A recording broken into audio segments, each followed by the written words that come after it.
के कर दिहल साड़ी पेन के झमकाबो हिंगे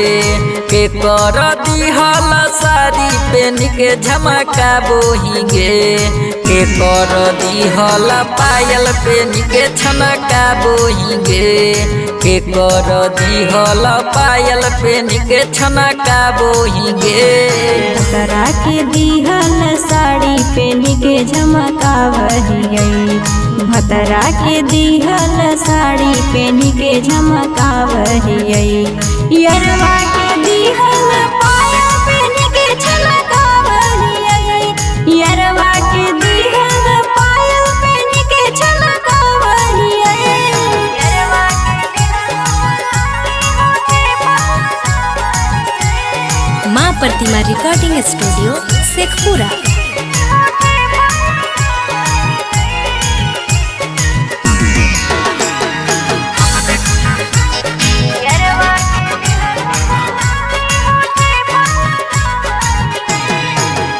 हमके पानी तोरा कर दिलको सूट गे दिन पर दिने हुल जाही कि उठ गे दिन पर दिने हुल ससुर के पानी हमरा कर दल कई सूट रे यही से होल जाही यही हम गिफ्ट रे के कर दिहल बाली पेन के झमकाबो हिंगे के कर दिहल बाली पेन के झमकाबो हिंगे के कर दिहल लाली होठे पर लगाबो हिंगे के कर दिहल लाली होठे पर लगाबो हिंगे भतरा के दिहल बाली पेन के झमकावहियै भतरा के दिहल बाली पेन के झमकावहियै यरवा के दिहल लाली होठे पर लगावहियै यरवा के दिहल लाली होठे पर लगावहियै यरवा के दिहल लाली होठे पर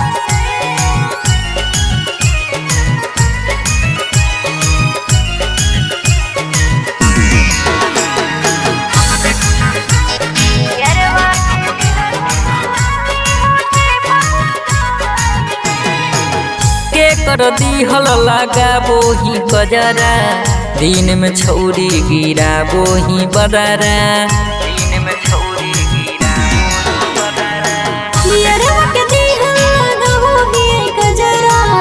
यही से दिन में गिराबो ही बदरा केकरा से मजा उठाबो ही केकरा उठाबो ही गे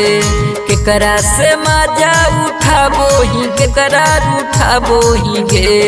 केकरा तू रात भर साथे गे छौरी सुताबो ही गे केकरा तू रात भर साथे गे छौरी सुताबो ही गे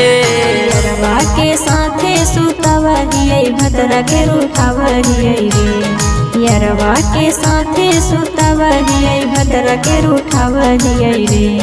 नंदन के रात भर छोड़ा